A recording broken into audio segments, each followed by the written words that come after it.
এইরকম একটা ঐতিহাসিক মুহূর্তে এই ঐতিহাসিক সনদের ক্ষেত্রে যদি আমরা শেষ দিকে এসে স্বাক্ষর না করি, সেটা আসলে এই আন্দোলনের প্রতি কার্যত অসম্মান প্রদর্শন করা হয়।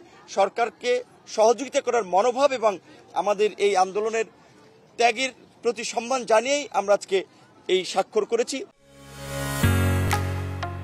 ঢালাইয়ের সেরা প্রিমিয়ার সিমেন্ট। বাংলাদেশের মানুষের একটা ঐতিহাসিক মুহূর্ত। বাংলাদেশের এই 50 বছরের মধ্যে ছাত্র যুবক তরুণদের নেতৃত্বে একটি গণ অভ্যুত্থান হয়েছে এবং যেই গণ অভ্যুত্থানকে কেন্দ্র করে রাষ্ট্র ব্যবস্থার পরিবর্তন একটা ব্যাপক জনমত এবং জন আকাঙ্ক্ষা গড়ে উঠেছে। সেটির প্রতি সম্মান দেখিয়ে গণ অভ্যুত্থানের সরকার বিভিন্ন সংস্কারের লক্ষ্যে সংস্কার কমিটির পাশাপাশি একটি জাতীয় ঐক্যমত্য কমিশন করে দিয়েছিল।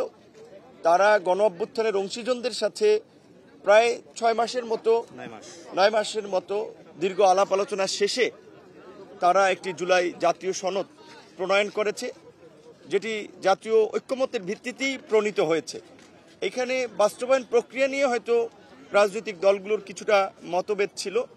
সেখানে সকলের একটা মৌলিক বিষয়ে ঐক্যমত ছিল যে এই জুলাই সনদ যেন অন্যান্য সময়ে রাজনৈতিক আলাপ আলোচনার কোনো দাবি দেওয়া সমঝোতার মতো যেন উপেক্ষিত না থাকে। তাই এই জুলাই সনদকে কার্যকর করার জন্য একটি আইনি ভিত্তি দেওয়া, যেন এই জুলাই গণ অভ্যুত্থানের নেতৃত্ব দানকারী নেতৃবৃন্দ এবং এই জুলাই গণ অভ্যুত্থানের আহত এবং শহীদ পরিবারেরা পরবর্তীতে যেন রাষ্ট্রীয় স্বীকৃতি পায়। তো এইখানে এই জুলাই সনদের ক্ষেত্রে শহীদ পরিবার এবং আহতদের স্বীকৃতির বিষয়ে তাদের পুনর্বাসন এবং এই গণ অভ্যুত্থানে অংশগ্রহণকারী নেতৃবৃন্দের সুরক্ষার বিষয়টা কিছুটা শুরুর দিকে অস্পষ্ট ছিল, যার ফলে আজকে আমরা দেখেছি সারা দেশের কিছু বিক্ষুব্ধ এই আমাদের জুলাই যোদ্ধারা এই অনুষ্ঠানে এসেছিল, যার ফলে একটা অপ্রীতিকর পরিস্থিতি ঘটেছিল।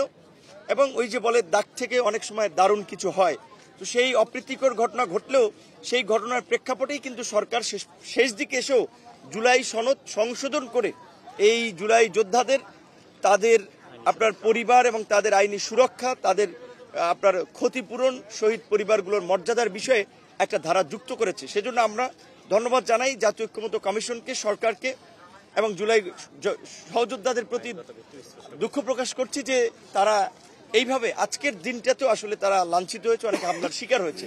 এখন একটি বিষয় এখনো কিছুটা ধোঁয়াশা আছে বা অস্পষ্টতা আছে যে এই আইনি ভিত্তিতে কি প্রক্রিয়ায় দেওয়া হবে, কিভাবে, সেটি কি নির্বাচনের আগে না নির্বাচনের পরে।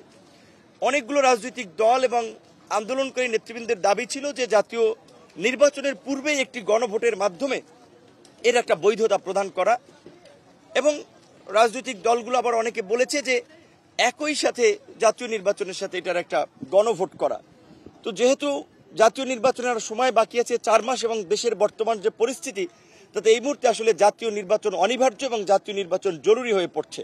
সেই বাস্তবতায় প্রশাসনেরও যে আমরা একটা স্থবির অবস্থা, একটা ধীর গতি দেখি, সেইখানে আসলে দুটো নির্বাচন আয়োজন করাটা অনেক ক্ষেত্রে এটি অবাস্তব অনেকের কাছে মনে হচ্ছে। সেজন্য বিশেষজ্ঞরা মত দিয়েছেন যে একই সাথে এটির গণভোটটা করা। তো গণ অধিকার পরিষদ সবসময় জাতীয় ঐক্য এবং জাতীয় নেতৃবৃন্দের মতামতের উপর জোর দিয়েছে। আমরা মনে করি যেইটুকু এখনো আমাদের অমীমাংসিত আছে, সেইটুকু এখনো যেহেতু আলাপ আলোচনার সুযোগ আছে, জাতীয় ঐক্যমত্য কমিশনও বলেছে সেই আলাপ আলোচনার মধ্যে দিয়ে ফাইনালটা নির্ধারণ করতে হবে যে গণভোটটা নির্বাচনের আগে হবে না পরে হবে। তবে আমরা আজকে কেন স্বাক্ষর করেছি সেই বিষয়টি যদি অনেক ক্ষেত্রে বলা হয়, এই সরকার আমাদের সকলের সমর্থিত সরকার, আমাদের সহযোগিতা নিয়ে তারা রাষ্ট্র চালাচ্ছে। কাজে এইরকম একটা ঐতিহাসিক মুহূর্তে এই ঐতিহাসিক সনদের ক্ষেত্রে যদি আমরা শেষ দিকে এসে স্বাক্ষর না করি, সেটা আসলে এই আন্দোলনের প্রতি কার্যত অসম্মান প্রদর্শন করা হয়।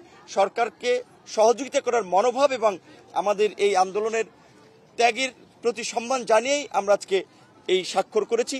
আশা করি সরকার একটি অধ্যাদেশের মাধ্যমে এর বাস্তবায়নের জন্য আইনগত ভিত্তি যতটুকু তারাও নিশ্চিত করতে পারে সেই চেষ্টাটি তারাও করে যাবে। পাশাপাশি আমাদের যে রাজনৈতিক কমিটমেন্ট সমগ্র জাতির সামনে, সেটি বাস্তবায়নে সবাই অঙ্গীকারবদ্ধ থাকবে, এই ভরসায় আমরা আজকে স্বাক্ষর করেছি।